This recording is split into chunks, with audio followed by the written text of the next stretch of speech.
Hello, friends. Welcome to another episode of Hello, Friends. My name is Kyle, your host. We got the Mr. Robot shirt, the Mr. Robot background. Whoops, this way. The Mr. Robot hat. And this is episode 34 of Hello, Friends, guys. My name is Kyle. This one is called Kiss from a White Rose because we find out the origin of White Rose sort of to an extent here. If you haven't seen the show before, guys, welcome to Project Potter. Thanks for checking out the channel. Basically, this is going to be Mr. Robot in review, so it's going to be a quick recap of the episode. It's going to be a score out of 10 and a White Rose Award, which is the Best Actor or Actress. So with that being said, guys, we kick it right off here with The Plot is an Illusion, and we are going to party like it's 1982 because we go we open up to IBM, and IBM is working with White Rose and his partner, and, they're talking shit in their language, and they're like, I look forward to stealing all of your IP. But basically they agree to, they have a presentation, and like White Rose impresses enough.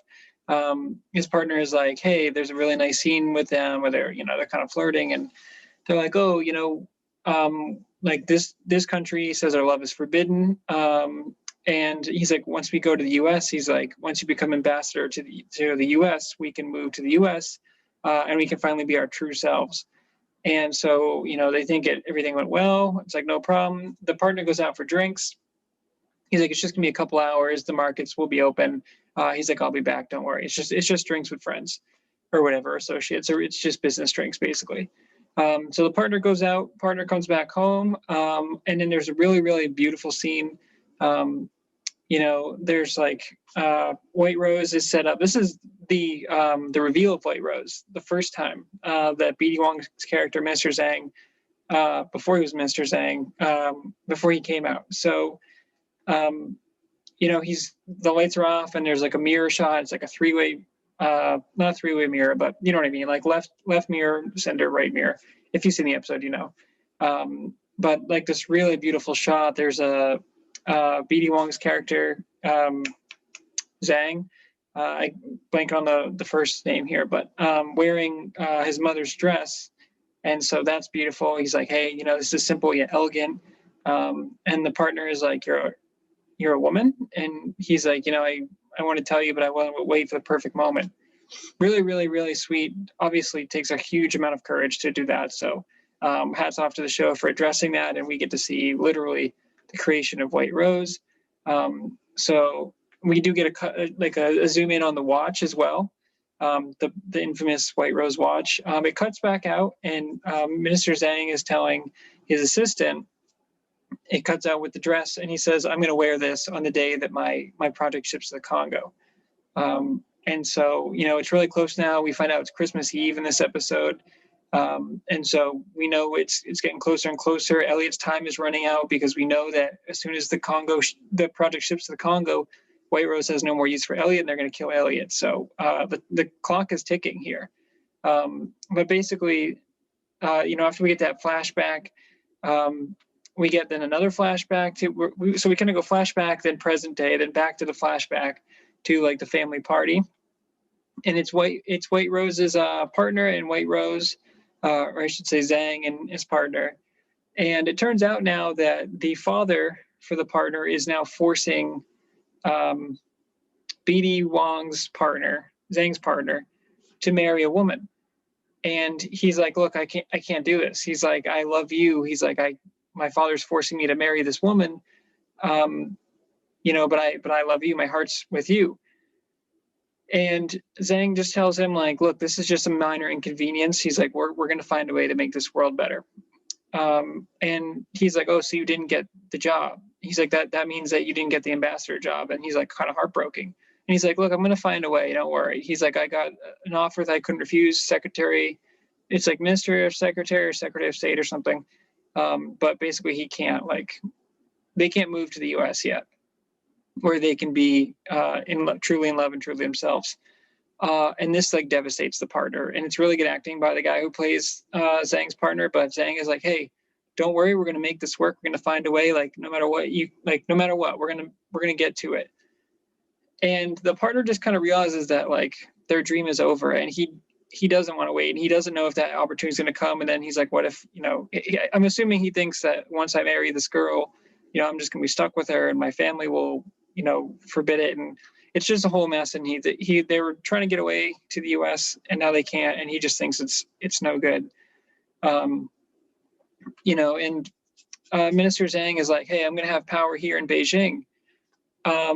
And there's a really great line where the partner says, like, this world, our love is forbidden here. This world is telling us that this is forbidden, or this country says that our love is forbidden. And there's a scene about how, like, I just need you to be patient. And he's like, you should know more than anyone, if you're asking for someone's patience, you're asking for their surrender. And so that's really interesting. But Zhang walks away, but the partner is just devastated. He takes a really sharp knife and like the fruits or whatever, and he just turns to Zhang and he says, "This world will never be enough," and slits his throat. And it's really a great scene, super depressing and so sad. That this simple things like love, because it's not heterosexual, because it's a homosexual relationship. It's like, he's so depressed that he is like, this isn't going to work, and he kills himself. And it's just so sad because obviously Zhang is heartbroken, and this is where we kind of see like his demeanor, and we kind of get a glimpse into why he's so ruthless, because he lost the love of his life, literally killed himself in front of him because they couldn't be together. And it's just insane. So that's how it opens up. There's blood splatter on the White Rose. So this is how we get the nickname White Rose, or the alias, and obviously like the watch too. It's just insane. So we know why BD, or I should say, I think we know why Zhang now appreciates time so much, or is so what's the word I'm looking for? Strict on time, because every moment is precious.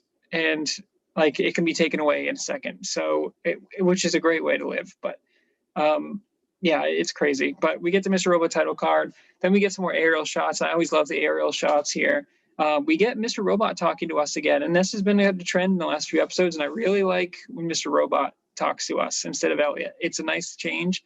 And, throughout the episode, Mr. Robot talks about how Elliot's like shutting people out, and he thinks it's easier because he doesn't have to go, like he doesn't have as many vulnerabilities. And Mr. Robot tells him, like, it doesn't have to hurt when you let people, like, you can let people in, it doesn't always have to hurt. But Elliot and Mr. Robot, but really Elliot, runs into Gloria Rubin's character, Krista, his therapist, and he's like, hey, I've been trying to call you or whatever. And she's like, that I can't talk to you. She's like, I was in the document. I'm not allowed to speak with you. And he's like, look, I just wanted to tell you that I want to thank you for helping me. I didn't want you to serve me again. So she's like with another guy, and they leave. But then we find out there's like a guy who's tailing them, and he's on his phone. We get back to that later, but we go back to the Allsafe headquarters, where Elliot and Darlene are hanging out with Mr. Robot, and they're looking up this woman because they're still trying to get into Cyprus National Bank, and they need a new contact. Obviously, Madam Executioner isn't going to work now that Darlene killed her, or since Darlene killed her before. And so they find this woman, Olivia Cortez, and Elliot hacks her, and he's like, oh, she's got an OkCupid date tonight. We need to get physical, like, evidence. They need to get, like, her PIN, or her not her e-coin, her Cyprus National Bank, like, almost looks like a USB widget thing. And they have to get that in person. And so they're like, look, there's only one way we can do this, and it's physical. So he's like, we have to go, like, looking for an apartment to find it. Darlene's like, oh, let me come with. He's like, no, you stay here or whatever. And there's like a brief scene where he's like, look, if you're going to work with me, like, this is how it is. But they're at the Allsafe building. So Darlene, I think, says like, oh, it's kind of like poetic that it started here and it's ending here. And I was like, it's a good point, Darlene.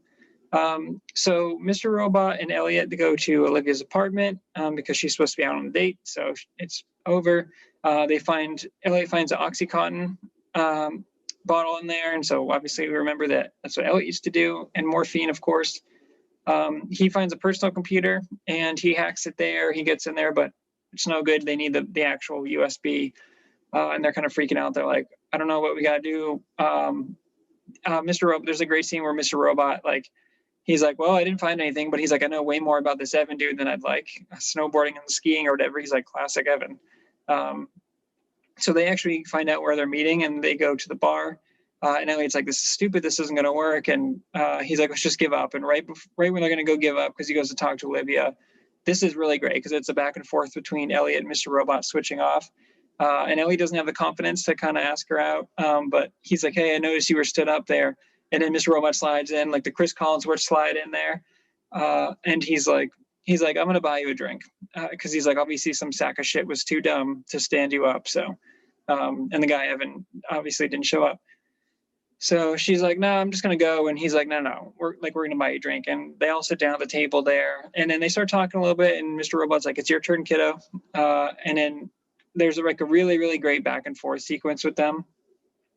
But before we get to that, we do cut back to the diner, which I think is the same diner that I think it was Darlene got taken from, or Cisco. I don't remember. But there's like a diner. I don't know if it's the same one that Cisco died in. I'd have to look that up. But yeah, we knew Vera was coming back, and this is when we get Vera Claus, or Vera in a Santa hat here. It's Christmas Eve, and this is great because he's stuffing turkeys with drugs and wrapping them up and giving them to the little children. So these drug addicts have sent their kids out to go get their drugs, and they're like, hey, just go.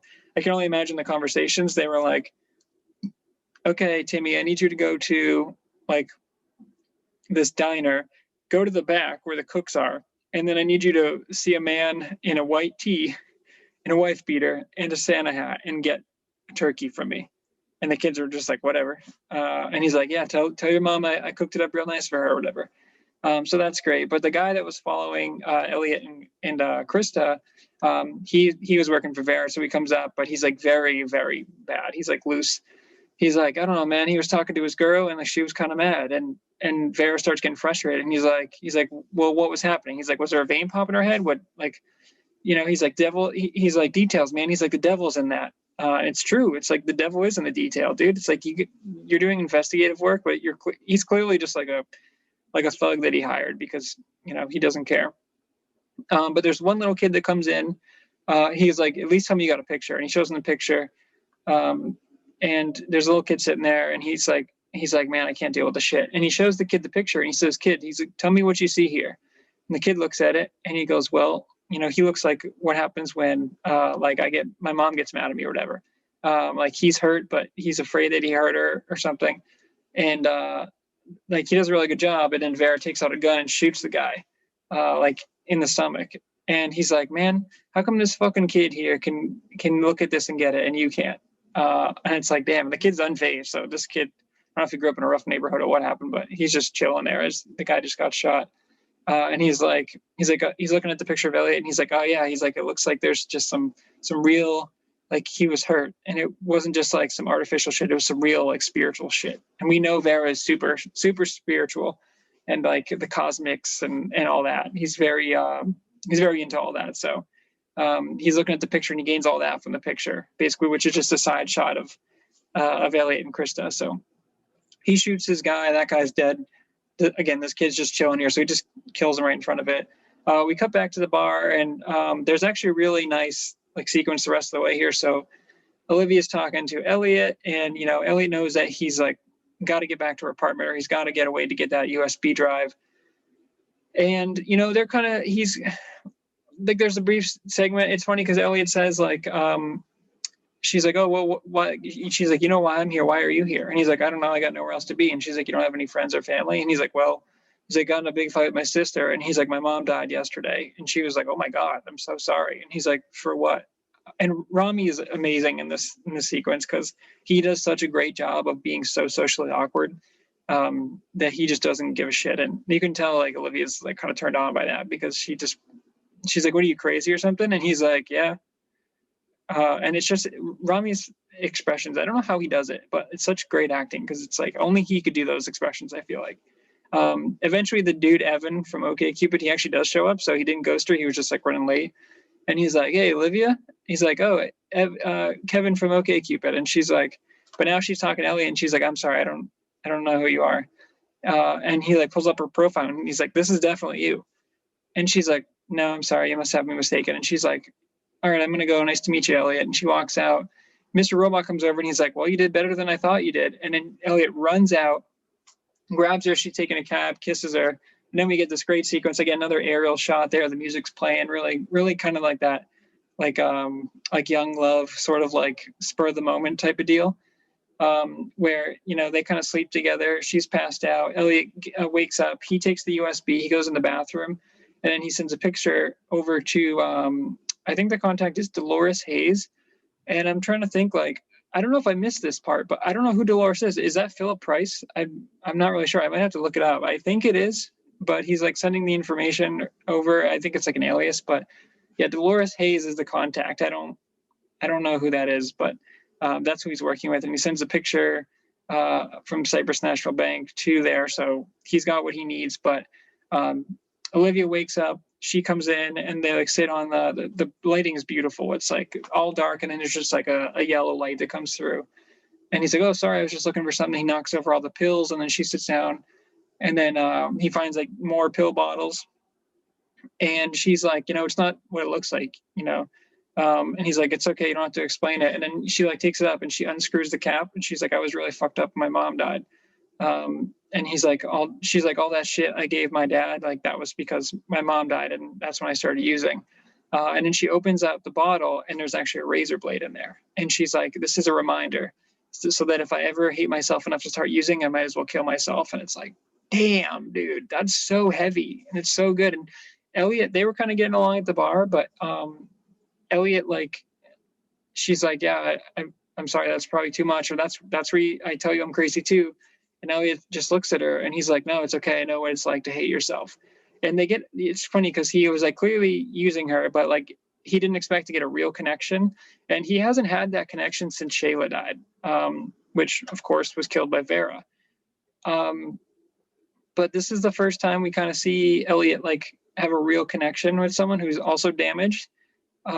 But they're, you know, that doesn't mean they're terrible people. And so they have a nice little moment here, and Elliot's kind of like, oh shit, like I was just coming here for, you know, your pin, and he's using her, which is sad because poor Olivia, you can tell, is trusting him, but he's just here for the pin. But it's like, there's a real connection there, and it's kind of sad that, you know, like, you know, he's just there for the pin, basically. You know, this isn't going to last, and there's bigger things going on, but yeah, then we cut to like a subway. Mr. Robot's talking to us again. I love every time Mr. Robot talks to us, but they're going home, and then Elliot's like, hey, there's been a white van following us since we got off the subway. They're like, oh, is it Dark Army? He's like, yeah, it's gotta be. They're like, they're looking for our plan. And he's like, well, we don't have one, so just act normal and go home.